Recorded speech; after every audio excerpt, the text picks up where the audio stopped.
I want to talk about the shoe game today.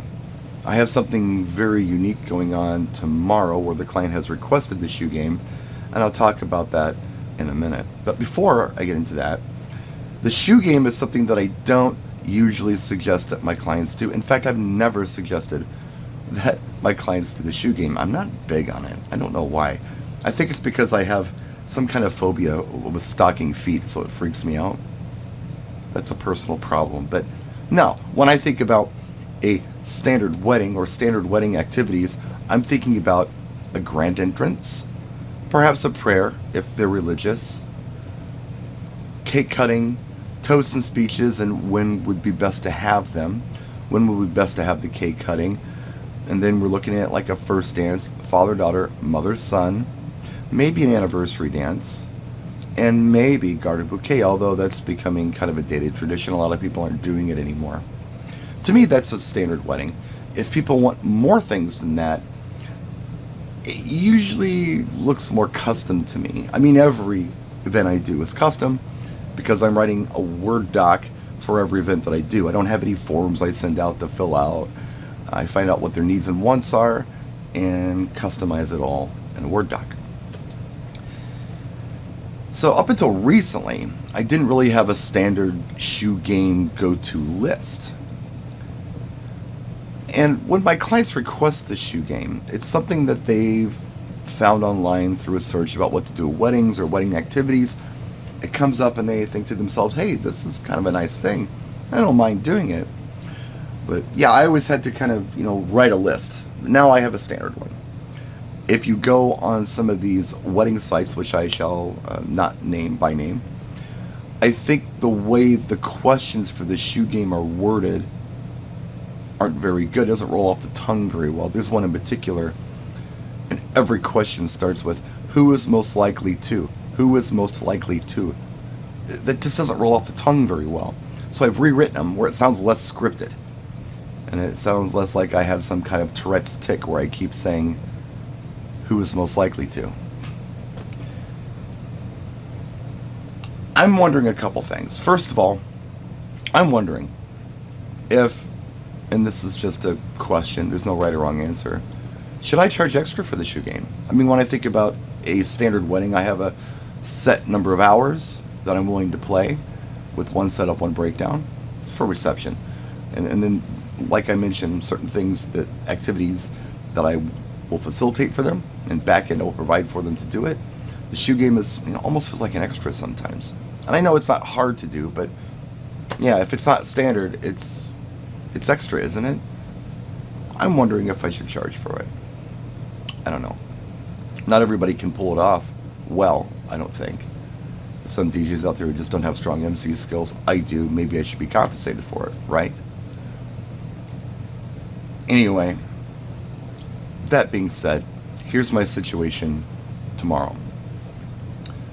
My client has asked for a little bit of nothing. They do not want a grand entrance. There are no toasts or speeches. We'll do a prayer before dinner, but that's it. They'll do a cake cutting after everybody's served because they have cupcakes and things. It's just kind of to introduce dessert and make a bit of a spectacle of the cake cutting. There's a first dance, father-daughter, mother-son, nothing else. It's only a 5 to 10 event, which in my world is a relatively short event, and it ends early. Usually they go at least 6 hours, and it's over at midnight. But I'm done at 10. I'm happy about that. One thing the client has asked for, one of the only things the client has asked for, besides the 3 songs they've requested for first dance, father-daughter, mother-son, is the shoe game. They've looked online, they've seen it, they think it sounds like a really good idea. And considering what's going on at this event, I think it is too.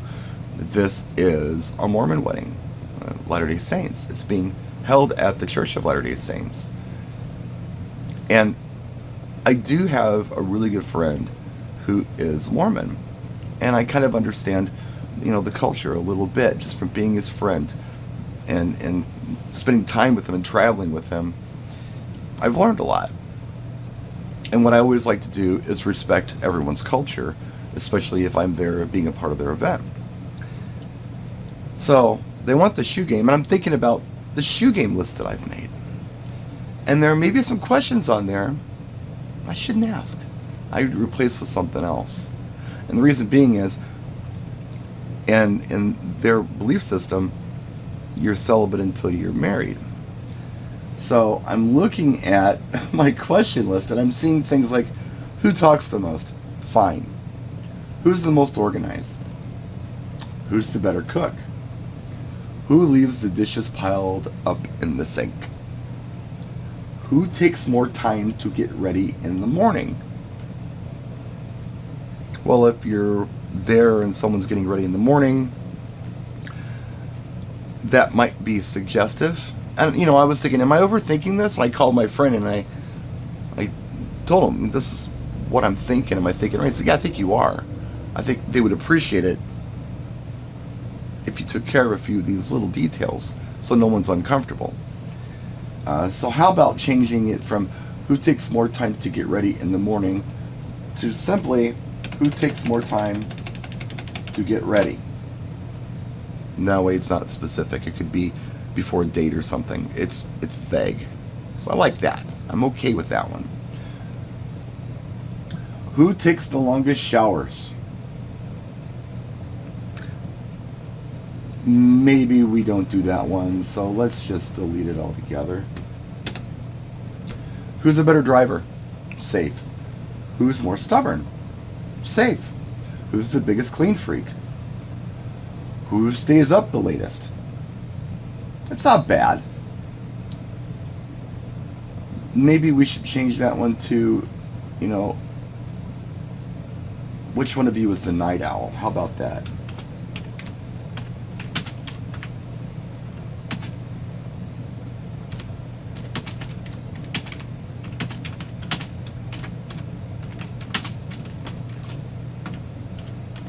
Which one of you is the night owl? It rolls off the tongue better. Who snores the loudest? They shouldn't know that.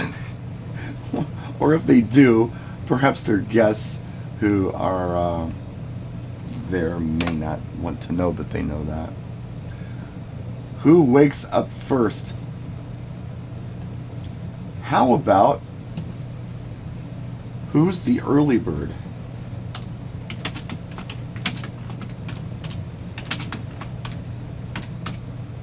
It's right after which one of you is the night owl. I think that is more vague. I don't know. Who spends the most time staring at their phone? Who's a better dancer? Okay. Who hugs the covers? They shouldn't know this. We need to get rid of that one. Who's the boss? Who's more adventurous? Who tells the best jokes? Who made the first move? Who do you love the most right now?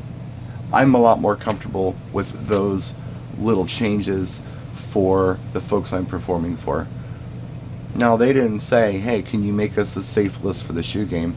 They only said make us a shoe game, but, just trying to be culturally sensitive and wanting everyone to be comfortable and knowing a little bit about their faith, I'm thinking my changes are probably good ones. And it's something I didn't think about until maybe 2 hours ago. I'm doing the event tomorrow. And it occurred to me, maybe just printing the list isn't wise. Maybe taking a minute, having a look at the list, and making sure there's nothing in here that's going to make anybody uncomfortable is the way to go. So that's what I did. So now I can print it. And I'll save this file as shoe game safe, perhaps. Shoe game censored. I don't know. Something like that. It's going into censored for now. I'll know exactly what that means if I ever have to pull it again or feel that it might be the right thing to do for the next client I have. So, anyway, there's my video. That's what I did. Other than that, all prep's done. I mean, I'm charging lights over here. They look like they are charged. I've got a fresh battery in my RCA remote. One song they asked for, which I believe it is the Mother's Son dance song I didn't have. It was a different version of Simple Man. I did download it, and I bought it on Amazon. It's in the computer. It's crunched. It's ready to go. That's about it. Easy event tomorrow. And I'm not sabotaging myself on this. I really do think it is. 65 people. Evolve 30M's not cranked up. Church of Latter-day Saints basement. 5 hours. Done. So anyway, we'll see you tomorrow. I'll do a gig log. Take care. Thanks for watching. I appreciate you so much. Practice and enjoy.